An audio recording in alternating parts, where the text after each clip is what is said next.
Waalaikumsalam, selamat petang Miss. Alright, so hari ni Miss nak discuss sikit mengenai effective nuclear charge and also shielding effect. Semalam ramai yang bagi respon, bukan ramai lah, some of you bagi respons, dia tak clear tentang ZEF dengan shielding effect. Okay, so hari ni kita nak buat fun activity sikit lah. Awak cam tak siapa kat tengah-tengah tu? Syarahan. Oh, generasi sekarang tengok Shah Rukh Khan ah. Maksudnya kenal lah. Masih melayan dia. Oh, you masih melayan. Masih layan. Shah Rukh Khan ni siapa? Dalam. Dia macam very famous actor, betul tak?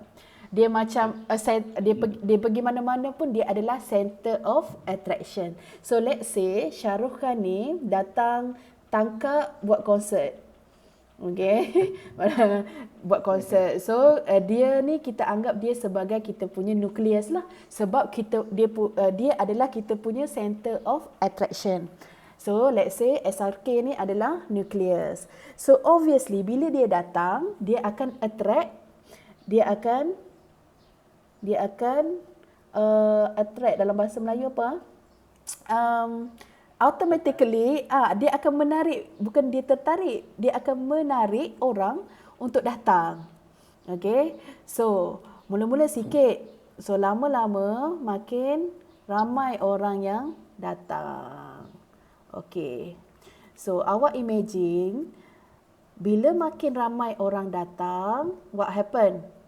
Orang yang dekat dalam, orang yang dekat dalam, dia tak nak bagi peluang dekat orang luar untuk dekat dengan Shah Rukh Khan. Sebab nanti dia akan menghalang lah kan. Dia akan nanti dia akan what happen, yang dekat dalam dia akan menolak peminat yang dekat luar. Kenapa dia menolak? Sebab dia main attraction. So dia macam nak dekat dengan Shah Rukh Khan lah. Dia nak dekat dengan Shah Rukh Khan, so dia tak nak orang lain dekat dengan Shah Rukh Khan. Itu behavior untuk inner electron. Okay, so inner electron dia paling dekat dengan nucleus. So dia tidak mahu outer electron dekat dengan nucleus. So what happen? Elektron dengan elektron dia akan menolak satu sama lain. So tolak menolak antara inner and valence electron ni kita panggil shielding effect. Okay, so I repeat, repulsion between inner and valence electron ni kita panggil dia shielding effect. So cuba you imagine, makin banyak elektron ataupun makin banyak peminat yang datang, daya tolakan tu makin kuat. Terutamanya sekarang, okay, zaman coronavirus ni, so orang akan duduk jauh-jauh. So bila makin banyak elektron, so daya tolakan tu, tolak menolak tu akan makin kuat. So what happen? Elektron yang luar ni dia akan tertolak ke belakang. Bila elektron yang luar ni dia tertolak ke belakang, size of atom akan jadi makin besar. Besar. So itu shielding effect. So kita tengok effective nuclear charge pula. Effective nuclear charge ni adalah positive charge felt by valence electron. So kita tahu nucleus, okay, nucleus bercharge positif. Valence electron, okay, valence electron ataupun elektron lah, elektron bercharge negatif. So what happen? Kalaulah elektron valence awak jauh daripada nukleus, so dia tidak akan dapat merasai positive charge, okay, produced by the nucleus. Okay, kalau lagi dekat, okay, dia punya ZEF makin kuat. Contohlah, Miss bagi contoh. Siapa? Fluorine. Fluorine dengan oksigen. Okay. Fluorine dia ada proton number dia 9. Oksigen, proton number dia 8. So, proton number ni yang duduk dekat nukleus ni lah.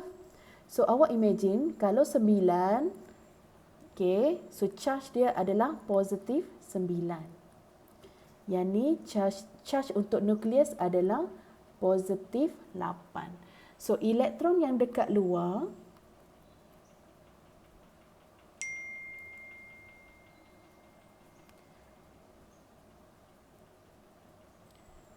dia akan, untuk fluorine, dia akan dapat merasai lebih positif compared to valence elektron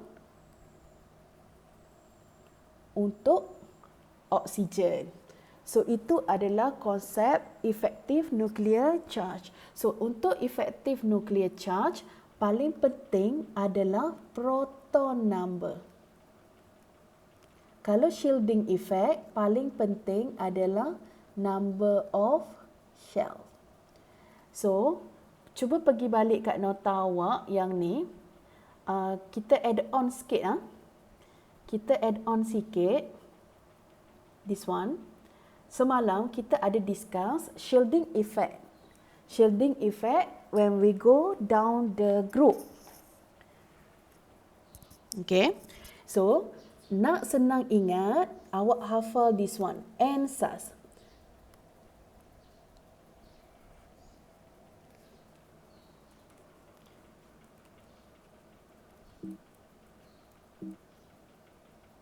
Okay, hafal NSAS. So, NSAS, N adalah number of shell. S adalah shielding effect. A adalah attraction between valence electron and nucleus. S adalah size of atom. So, kalau kita bercakap tentang across the period, awak gunakan this one. PZAS. Okay, PZAS. So, P adalah untuk proton number. So, kita tahu across period, proton number increase.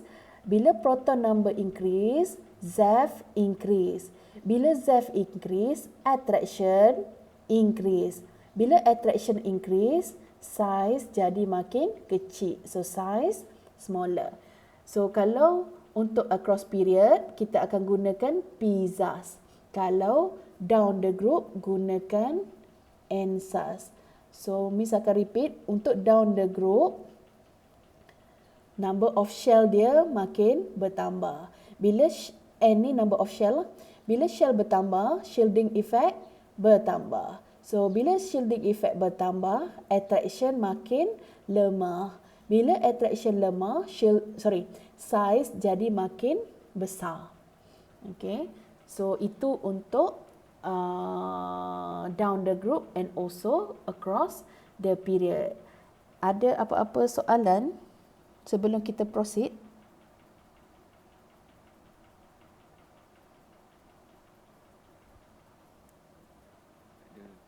Tak ada.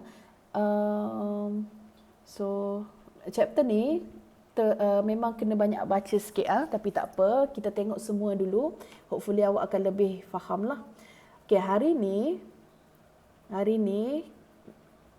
Miss nak ajar awak electronegativity. So, semalam kita dah tengok kalau across period, okay, kita dah tengok kalau across period size makin kecil. Kenapa size makin kecil? Sebab PZAS. Okay. Sebab across period, proton number increase, ZEF increase, attraction stronger, size smaller. Okay, semalam juga kita ada tengok size down the group. So, kalau down the group, daripada kecil, makin besar. So, kita akan gunakan NSAS. Kenapa? NSAS, down the group, shell increase. Bila shell increase, maksudnya elektron awak bertambah. Bila elektron bertambah, maksudnya shielding effect yang tolak-tolak tu bertambah. So attraction makin lemah. Bila attraction lemah, saiz jadi bila attraction lemah, saiz jadi makin besar. So semalam juga kita ada tengok saiz compare anion cation. So kalau kalau cation dia lagi kecil berbanding dia punya neutral atom. Manakala anion dia lagi besar berbanding dia punya neutral atom. So basically 4 ini yang awak belajar semalam lah. So hari ini kita akan tengok electronegativity when we go across period and also down the group. So before this, pernah dengar tak electronegativity? Pernah dengar tak electronegativity? Tak pernah? Pernah. Pernah dengar, tapi awak tahu tak apa?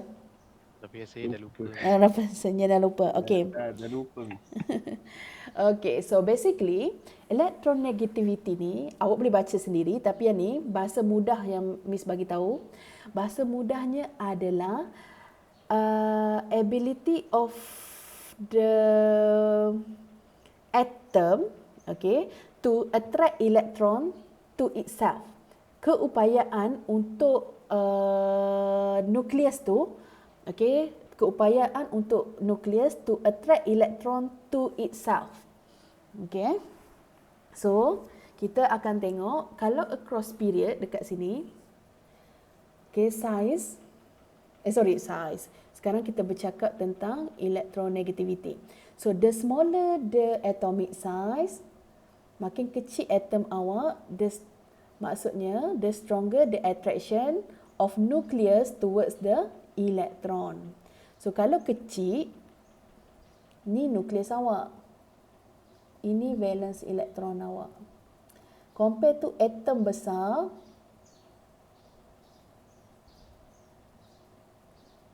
okay. Kalau atom besar, jarak dia jauh. Bila jarak dia jauh,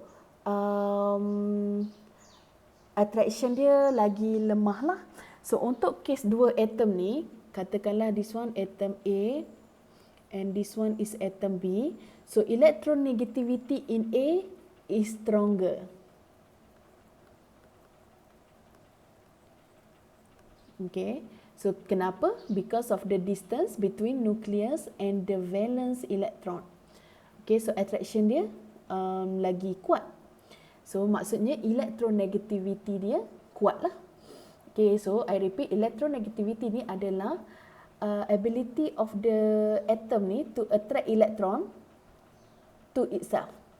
Okay, kalau jauh macam ni, macam mana nukleus nak tarik dia ke dalam? Okay, so kalau dia kecil, so lagi senang untuk nukleus ni tarik elektron masuk ke dalam. Compare tu yang atom besar. So kita tengok, kita tahu kalau across period, saiz daripada besar, size of atom kita dah discuss semalam, daripada besar jadi kecil.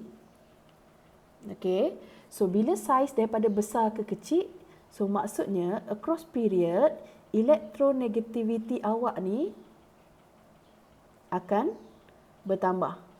Sebab across period, kita tahu semalam, proton number increase. Bila proton number increase, awak juga belajar ZeV increase. Bila ZeV increase, attraction jadi stronger.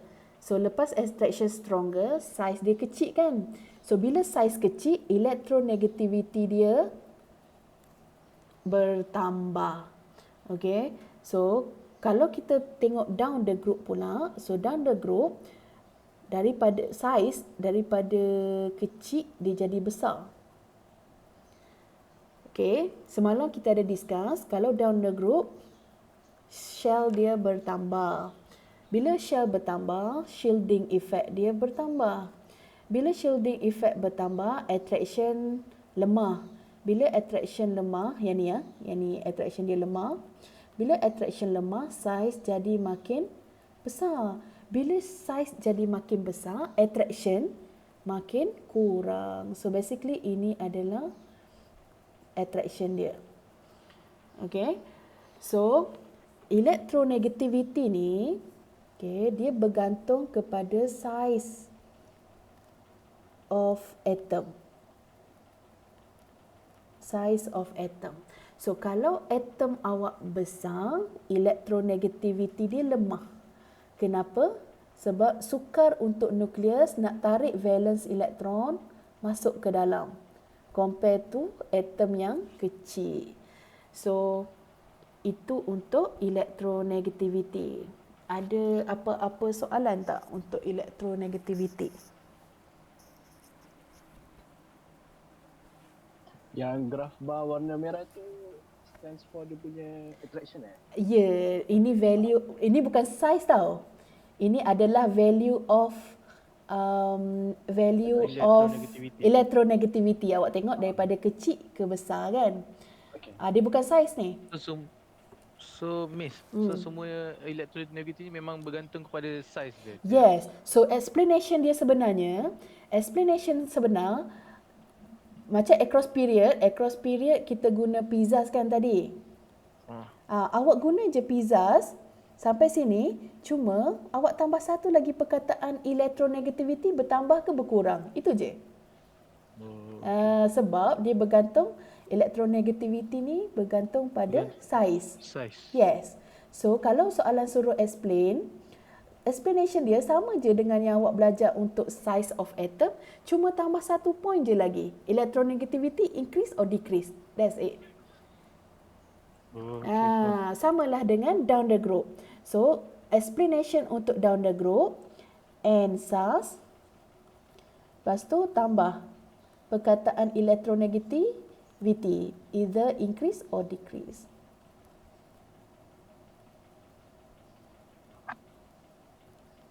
Okey, ada apa-apa soalan lagi? Tak ada, Miss. Okey.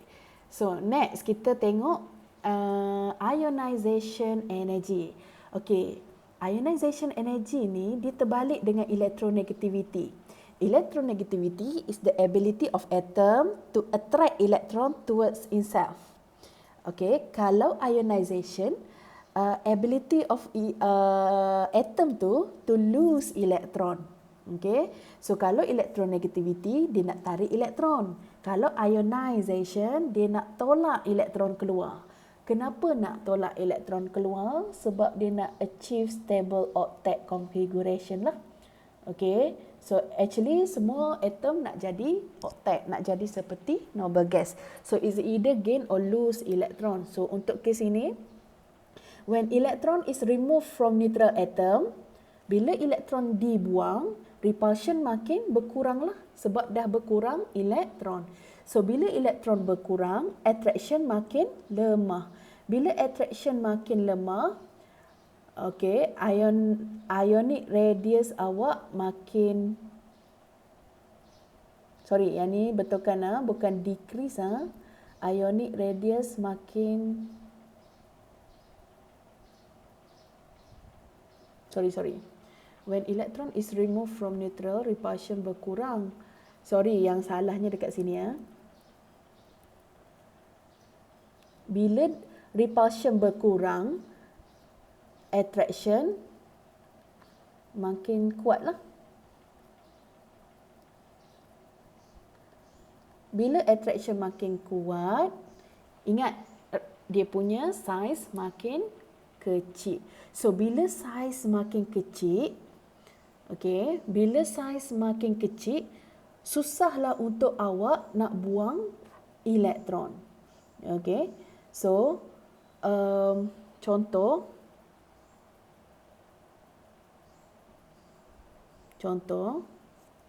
okay, ionization energy adalah energy required to remove electron from neutral atom. So contoh,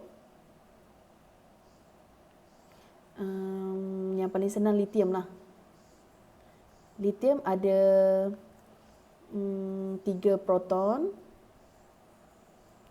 So 3 elektron lah. Okay. Ionization energy adalah tenaga yang kita perlukan ni untuk remove elektron paling luar. Bila kita nak buang elektron, kita tak buang elektron sesuka hati tau. Kita akan buang elektron yang paling luar. So untuk kes lithium, kita akan buang this one. Okay.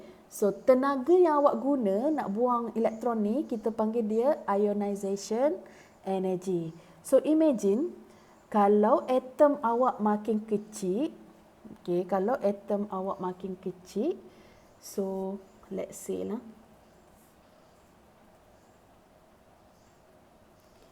kita ambil another example.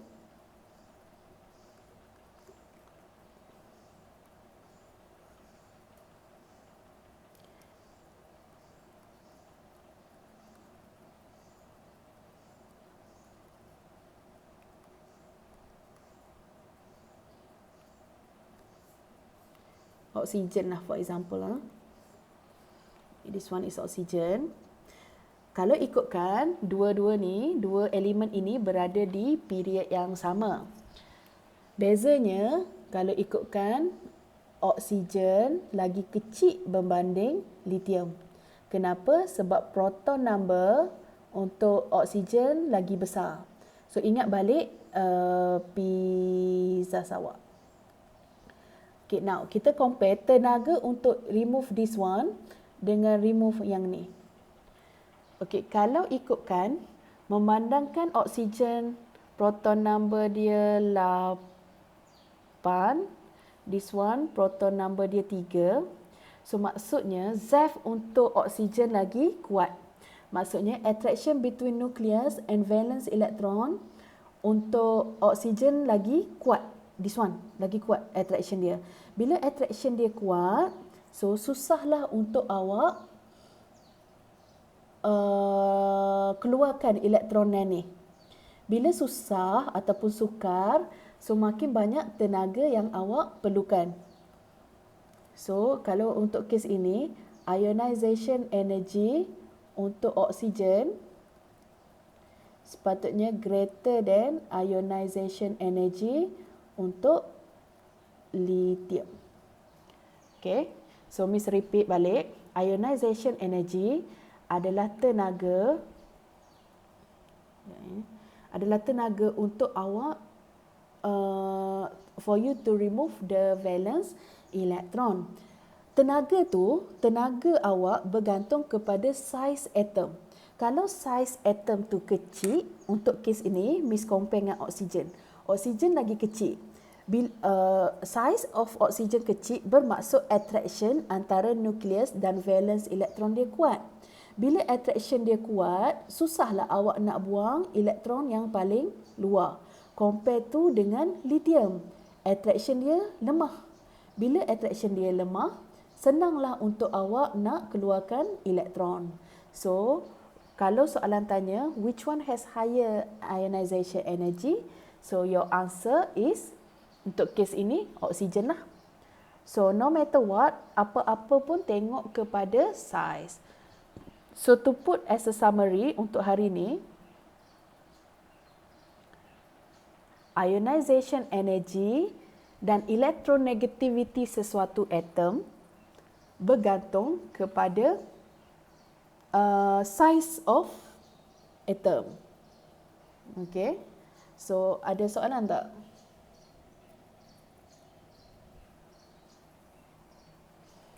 Ni. Ada. Ya. So makin besar punya size dia, Okay. so dia punya ionization energy dia makin banyak lah. Kalau makin besar, ionization energy dia makin kurang lah. Habis yang macam oksigen tu kenapa lagi banyak pada lithium? Sebab lithium Sebab oksigen lagi kecil awak. Oksigen saiz dia lagi kecil berbanding lithium. Ingat balik across periodic table, kita jumpa lithium dulu baru oksigen. So so oksigen lagi kecil lah berbanding lithium. Ni ni Okay, ni. Miss. Ni. So misionization ni dia just Katakanlah the opposite lah. yes, good. Lithium tadi oksigen. So maksudnya oksigen lagi kecil berbanding lithium. So bila kecil attraction dia kuat. So bila attraction tu kuat, susahlah awak nak remove the electron. Hilang elektron. So macam yang awak cakap tadi, dia totally the opposite to the electronegativity. Okay, so Okay, Miss. mari kita buat nota sikit kat sini. Let's say, okay, kita buat summary apa yang awak dah belajar. Okay, across periodic table,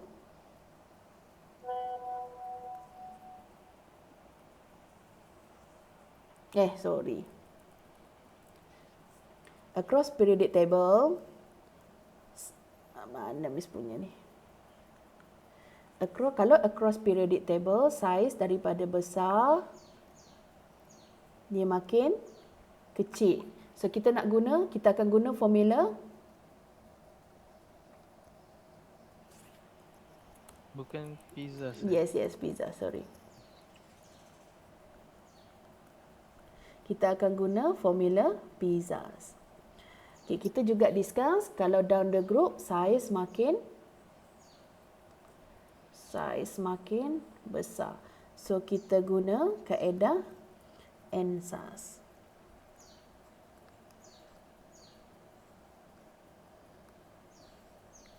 Okay, itu untuk saiz.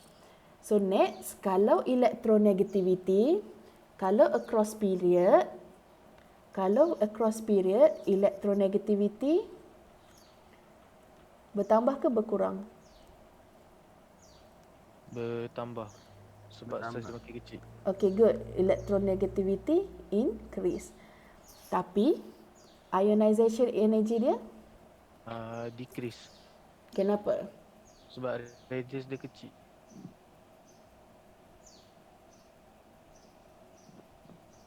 Hello? Ya, Miss. Okay, Dia decrease. ionization, sorry, sepatutnya kalau dia kecil, ionization energy dia bertambah lah. Ya. So kalau untuk kes ni, kalau down the group, electronegativity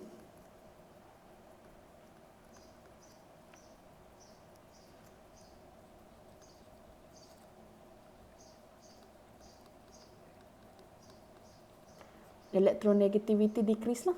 Sebab atom tu ke bawah dia dah makin besar. Bila makin besar, sukar untuk dia nak attract elektron. Tapi untuk kes electronegativity, sebab sekarang saiz besar, maksudnya attraction dah lemah, senanglah untuk dia remove elektron dia. So, ionization energy dia makin berkurang lah as we go down the group. So, basically, itu summary tentang apa yang awak belajar untuk periodic table. Okay, ada soalan lain? Miss, kiranya kalau bila NSAS dia makin ke bawah, so electronegativity dengan energi makin berkurang lah. Ya. Faham. Electronegativity keupayaan untuk dia tu siapa? Dia tu nucleus. Ability of the nucleus to attract electron. Okay. Ionization energy pula ability of atom to lose electron. So bayangkan kalau atom besar, attraction dah lemah. Bila attraction lemah, senanglah untuk dia derma elektron ni. Itu maksud ionization energy. Okay, ada soalan lain? Ada, Miss. Okay. So this topic dia banyak explanation. I know. So tadi ada kelas tadi dia ada tanya Miss, Miss kena buat ke ayat-ayat semua ni? The jawapan is yes. Tapi kalau untuk saiz yang pentingnya adalah pizzas dengan ensas lah. Yang ni yang core yang awak perlu ingat. Yang dua ni.